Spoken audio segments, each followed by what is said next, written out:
Chapter 9, Perfect Self-Expression, or the Divine Design. No wind can drive my bark astray, nor change the tide of destiny. There is for each man perfect self-expression.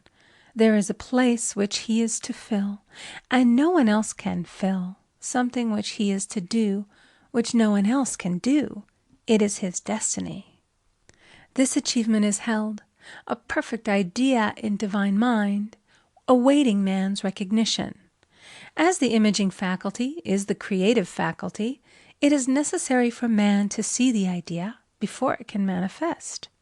So man's highest demand is for the divine design of his life. He may not have the faintest conception of what it is, for there is possibly some marvelous talent hidden deep within him. His demand should be, Infinite Spirit, open the way for the divine design of my life to manifest. Let the genius within me now be released. Let me see clearly the perfect plan. The perfect plan includes health, wealth, love, and perfect self-expression. This is the square of life, which brings perfect happiness. When one has made this demand, he may find great changes taking place in his life, for nearly every man has wandered far from the divine design. I know in one woman's case it was as though a cyclone had struck her affairs, but readjustments came quickly, and new and wonderful conditions took the place of old ones. Perfect self-expression will never be labor, but of such absorbing interest that it will seem almost like play. The student knows also, as man comes into the world financed by God, the supply needed for his perfect self-expression will be at hand.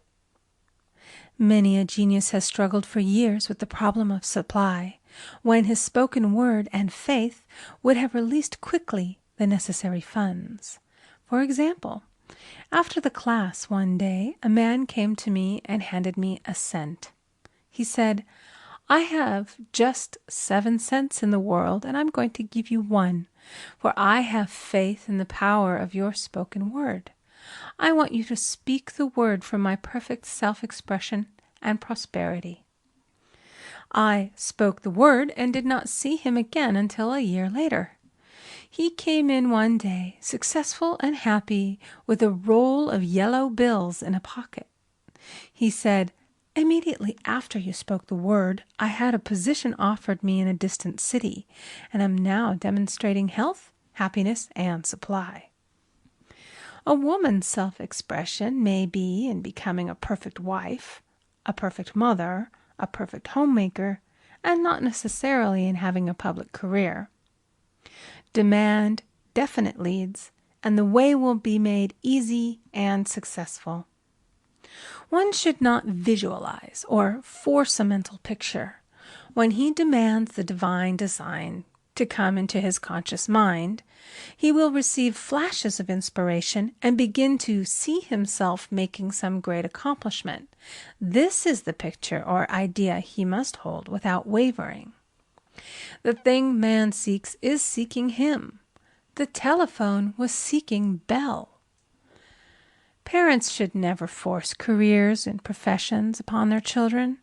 With a knowledge of spiritual truth, the divine plan could be spoken for early in childhood or prenatally. A prenatal treatment should be, let the God in this child have perfect self-expression.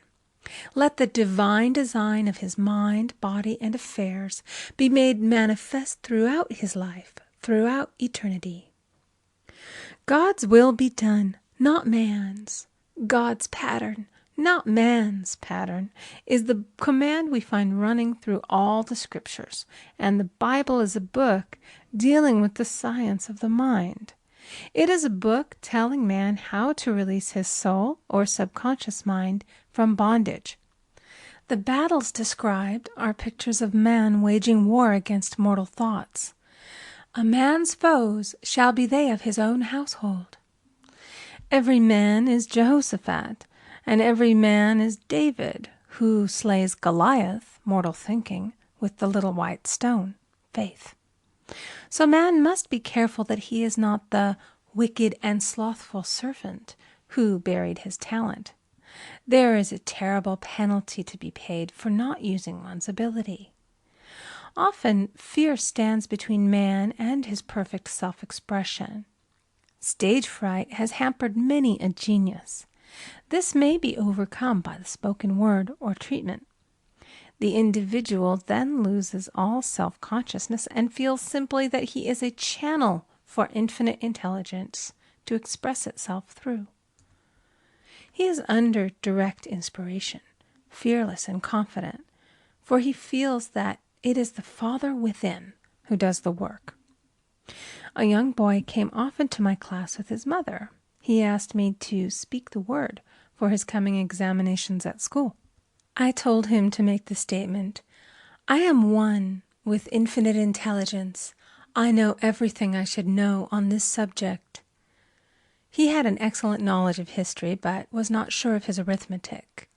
I saw him afterwards, and he said, "I spoke the word for my arithmetic and passed with the highest honors, but I thought I could depend upon myself for history and got a very poor mark."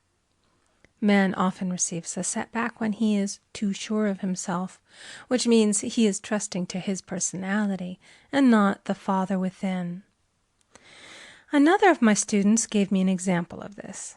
She took an extended trip abroad one summer, visiting many countries where she was ignorant of the languages.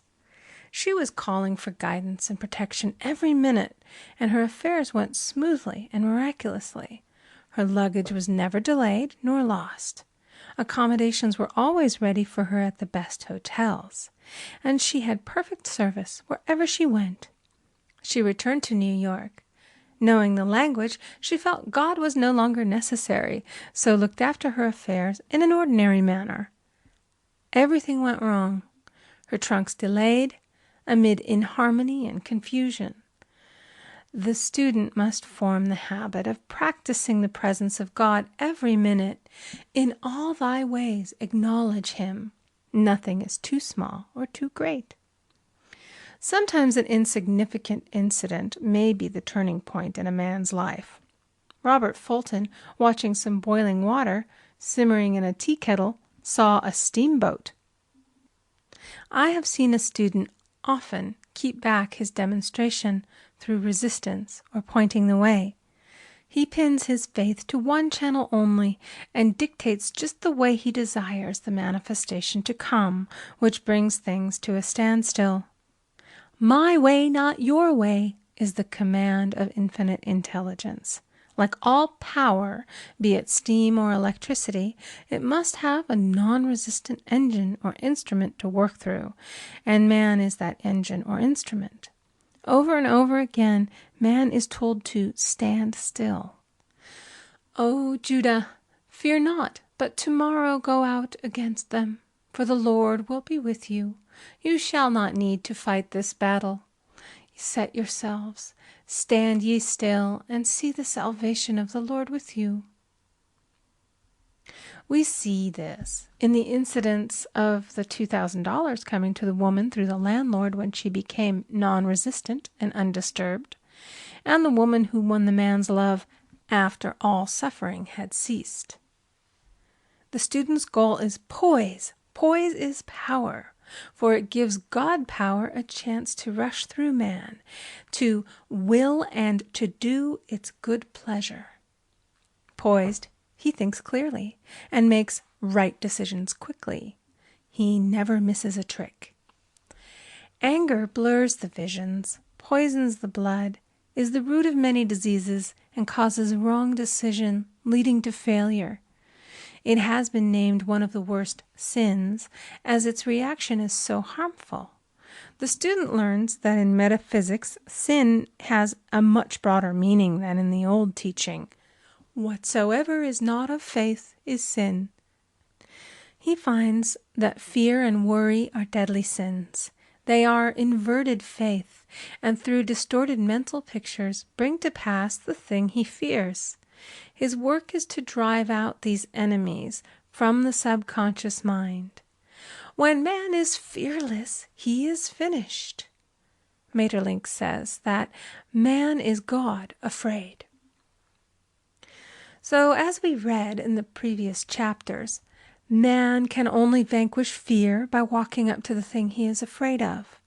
When Jehoshaphat and his army prepared to meet the enemy, singing, "Praise the Lord, for his mercy endureth forever," they found their enemies had destroyed each other, and there was nothing to fight. For example, a woman asked a friend to deliver a message to another friend. The woman feared to give the message, as the reasoning mind said, "Don't get mixed up in this affair. Don't give that message." She was troubled in spirit, for she had given her promise. At last she determined to walk up to the lion and call on the law of divine protection. She met the friend to whom she was to deliver the message. She opened her mouth to speak it when her friend said, "So-and-so has left town." This made it unnecessary to give the message, as the situation depended upon the person being in town. As she was willing to do it, she was not obliged to. As she did not fear, the situation vanished. The student often delays his demonstration through a belief in incompletion. He should make this statement: "In divine mind, there is only completion. Therefore, my demonstration is completed. My perfect word, my perfect home, my perfect health." Whatever he demands are perfect ideas registered in divine mind and must manifest under grace in a perfect way. He gives thanks he has already received on the invisible and makes active preparation for receiving on the visible. One of my students was in need of a financial demonstration. She came to me and asked why it was not completed. I replied, "Perhaps you are in the habit of leaving things unfinished, and the subconscious has gotten into the habit of not completing. As the without, so the within." She said, "You are right. I often begin things and never finish them. I'll go home and finish something I commenced weeks ago, and I know it will be symbolic of my demonstration." So she sewed assiduously, and the article was soon completed. Shortly thereafter, the money came in a most curious manner.